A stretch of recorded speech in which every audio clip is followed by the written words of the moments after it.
இல்லை டாக்டர், எனக்கு தெரியும் எனக்கு எதுவுமே சரியில்லைன்னு. Something wrong. நான் தான் உங்ககிட்ட சொல்லிக்கிட்டு தான் இருக்கேனே. ப்ளீஸ் கொஞ்சம் செக் பண்ணுங்கள். என் வாழ்க்கையும் என் அக்கா மாரி முடிச்சிருமான்னு பயமாக இருக்குது. நான் வாழணும்னு ஆசைப்படுறேன்.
தலை டாக்டர், ஏதோ உள்ளுக்குள்ள ஓடுது. என்னதான் தெரியல. எனக்குள்ள யாரோ வந்து பேசுறாங்க. அதெல்லாம் ஒவ்வொரு நாளும் நினைக்கும் போது பயமா இருக்கு. எனக்கு இந்த மாதிரிலாம் நடந்ததே இல்லை, புதுசா இருக்கு. இப்போ நினைச்ச கூட பயமா இருக்கு.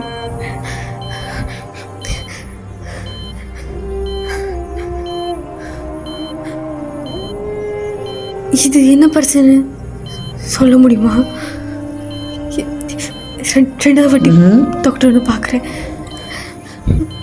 எவ்வளோ டாக்டர்கிட்ட கேட்டேன், அவங்க தெரியாதான் சொல்கிறாங்க. இது என்ன நோயின்னு தெரியல. ஆனால் இதே நோயில் தான் எங்கள் அக்காவும் இறந்து போனாங்க. நீங்கள் ரொம்ப யோசிக்கிறீங்க. ரொம்ப யோசிக்காதீங்க. நீங்கள் ரொம்ப யோசிக்கிறதுனால கூட இது நடக்கிறதுக்கு வாய்ப்பு அதிகமாக இருக்குது. யோசிச்சு தானே ஆகணும். சுற்றி எவ்வளோ பிரச்சனை. இப்போ இருக்க காலத்தில் யோசிக்காமல் இருக்க முடியுமா? இல்லை யோசிக்காமல் சந்தோஷமாக இருக்க முடியுமா? முடியாது. மக்கள் நம்ம அப்படி கொண்டு போகிறாங்க. அது இதில் யோசிச்சு ப்ரெஷர் யோசிச்சா அதுக்கப்புறம் என்ன பண்ணணும் கொஞ்சமாவது வரும், இல்லைன்னா வராது. எனக்கு இப்போ என்ன பண்ணுறேன்னு தெரியல. உங்களுக்கு டெய்லி இந்த மாரி வருமா? டெய்லி இல்லை, எப்போ ஒரு வாட்டி அந்த மாரி ஒரு உலகத்துக்குள்ளே போயிடுவேன். நீங்கள் முதல்ல இந்த மருந்து சாப்பிடுங்க, அப்புறம் இதெல்லாம் சரியாயிடும்.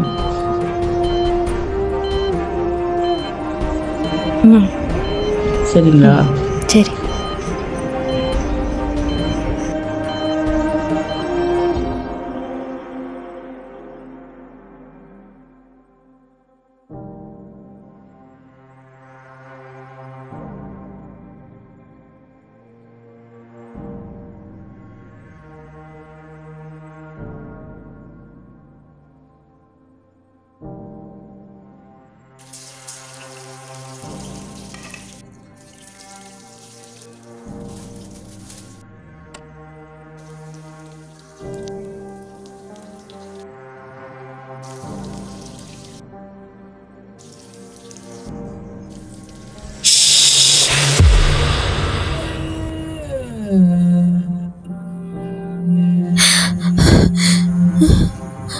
எங்க இருக்கு?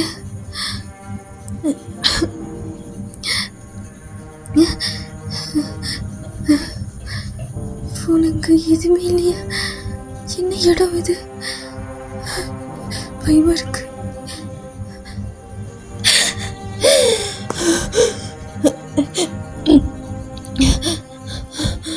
என்ன எங்க என்ன என்ன நடந்துச்சு?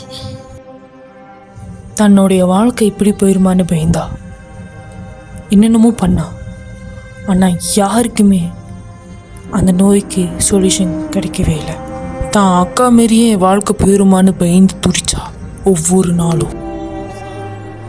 என்னங்க அக்கா அக்கான்னு சொல்கிறோம், ஆனால் அக்கா கதை சொல்ல மாட்டேங்க, யோசிக்கிறீங்களா? இப்போ கேளுங்க. ஒரு அழகான கிராமம். அந்த கிராமத்தில் ஒரு பெண்ணுக்கு பிள்ளை பிறக்குது. ட்வின்ஸ் 2 பேர், 2மே பொம்பளை பிள்ளைங்க. ஆனால் பிள்ளை பிறந்த அந்த ஒரு பெண்ணுக்கு ஒரு பிரச்சனை இருக்குது. நம்மளுக்கு இருக்கிற பிரச்சனை நம்ம குழந்தைங்களுக்கும் இருக்குன்னு நினச்சி அவள் ஒவ்வொரு நாளும் துடிச்சா. அவள் எதிர்பார்த்த மாரியே ஒரே ஒரு பொம்பளை பிள்ளைக்கு அந்த பிரச்சனை இருந்துச்சு. வேற யாரும் இல்லை, மாயா, மீராவோட அக்கா.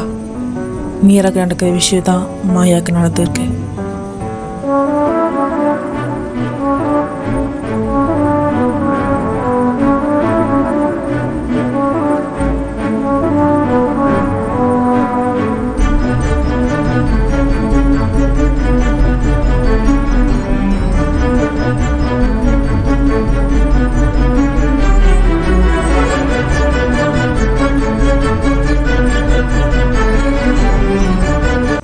மாயா ஒவ்வொரு நாளும் வேதனைப்பட்டான். தனக்கு இருக்கிற பிரச்சனை நோய் நம்மளுடைய காதலனுக்கு தெரியக்கூடாதுன்னு சொல்லி அவ்வளோ மறைச்சா. ஃபோன் காலை கட் பண்ணா, மெசேஜ் அனுப்பலை.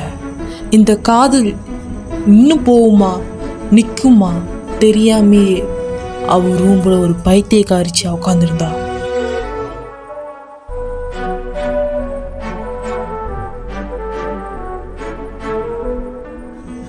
நம்மனால நம்ம கூட இருக்கவங்க ரொம்ப கஷ்டப்படுறாங்க, வேதனைப்படுறாங்க. நம்ம வார்த்தையாலையும் நம்ம குணத்தாலையும் ரொம்ப வேதனை. நம்ம ஒதுங்கலான்னு நினச்சா ஒதுங்கினாலும் என்ன நடக்க போகுது? அவள் இன்னொருக்கு உயிரோடு இருக்க காரணம் அவளுடைய ஒரு காதல். அவனுக்காக மட்டும்தான் உயிரோடு இருக்கா.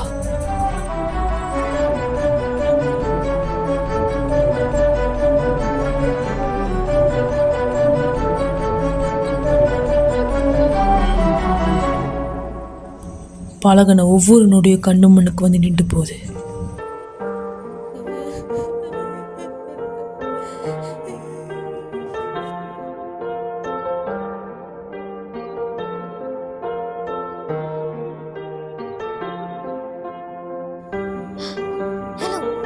என்ன? இல்லை, சும்மா தான். என்ன பண்ணு கேட்டு போகுது. சாப்பிட்டியா? ஏன் இப்போ கால் பண்ண? சாப்பிட்டியான்னு சும்மா கேட்குது. யாரோ பார்த்து சாப்பிடுச்சிருவாங்க. பேசல என்கிட்ட கொஞ்சம்.